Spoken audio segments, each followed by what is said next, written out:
Hi guys, welcome back to my channel. I'm Noelle. If you are new here, I am a lifestyle content creator that covers a bunch of different topics, including finding apartments, moving to new cities, living in different cities, all of those good things. If that interests you, I think you're going to be in for a treat for today's video. I'm going to be covering a hot topic on my page right now, which is all of the tools that I use to find my dream rental apartments. If you have been looking for a rental apartment in Chicago or any other major city, I'm sure you know by now that it is a full-time job, but there are some tips, tricks, and tools that I love to use that make the whole process easier, and a lot of them are free for you to use. The first step anyone should take when trying to find an apartment is to nail down your budget, location, and your must-haves list. One of the things on my must-haves list when I was looking for my last rental apartment was I wanted to be in a big building. I did not want to be on a walk-up, and I didn't want to be on a first floor. I wanted to make sure that the building I ended up in had a doorman, extra security, and all of those things just for safety purposes. Another thing on my list was I wanted to make sure that the unit I ended up in had good interior lighting, good natural light, big windows, preferably anything that's not north-facing so that I had sun in my unit throughout the day. You would be shocked at how much this can play into your moods, especially in the winter when it's gloomy here in Chicago. Another thing that was really important to me was I wanted to make sure that the noise levels were not very loud, because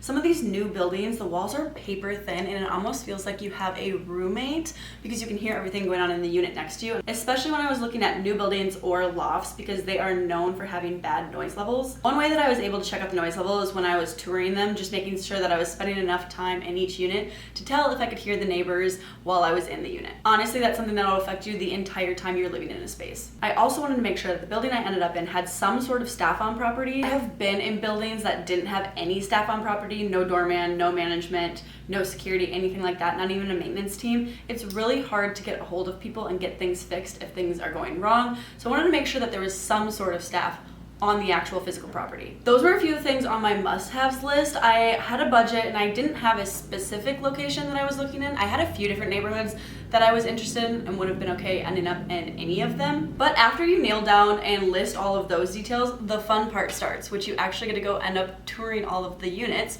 which is my favorite part of the entire process. I love touring apartments, but it does make it a lot easier if you use a broker or a real estate agent. I know in Chicago it is free for renters to use most of the time, as long as the building's covering the fees, which most of the time big buildings do. Maybe an individual landlord might not, but that would be a case-by-case unit. So most of the time it is free for renters to use, which is insane. So that is what I did. I used a real estate agent to set up all the tours and go on all the tours with me, which is really helpful because they're a little bit more knowledgeable in the area, especially when I was new to Chicago.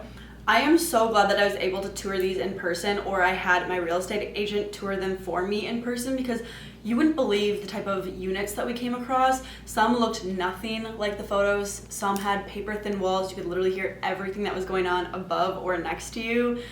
There was one that was really long and skinny and only had windows on one end, so pretty much the entire apartment wouldn't get natural light except for the one side of it, which would just simply not work for me. Once I did all of my must-haves, started touring all of the buildings, and then I picked up my favorites from the ones that we toured, I downloaded the ORA app, which is today's sponsor. You can't set up tours through the ORA app. It's actually a review-based app. As opposed to looking for reviews all over the internet in different spots, you can go to the ORA app and see the reviews from all of the residents to see if people are enjoying living there and what each property needs to improve on or does really well. So it takes all of the reviews from the different residents and it gives it a score based on the strengths and weaknesses of each property, which means you're getting reviews from real residents that actually live in the building, which is so helpful. I will put up a screenshot right here so you can see what it looks like within the actual app. You can search all of these properties based on location and it color codes them for good and bad scores. The property will either be labeled as red, orange, dark green, or light green, and that's how you can kind of get the preview of what the score is going to be, and then you can click into each individual property and it's going to list out its strengths and weaknesses. The thing I like about the ORA app is it finds good and bad reviews, so a lot of the times when you're looking online, I think people tend to leave more negative reviews,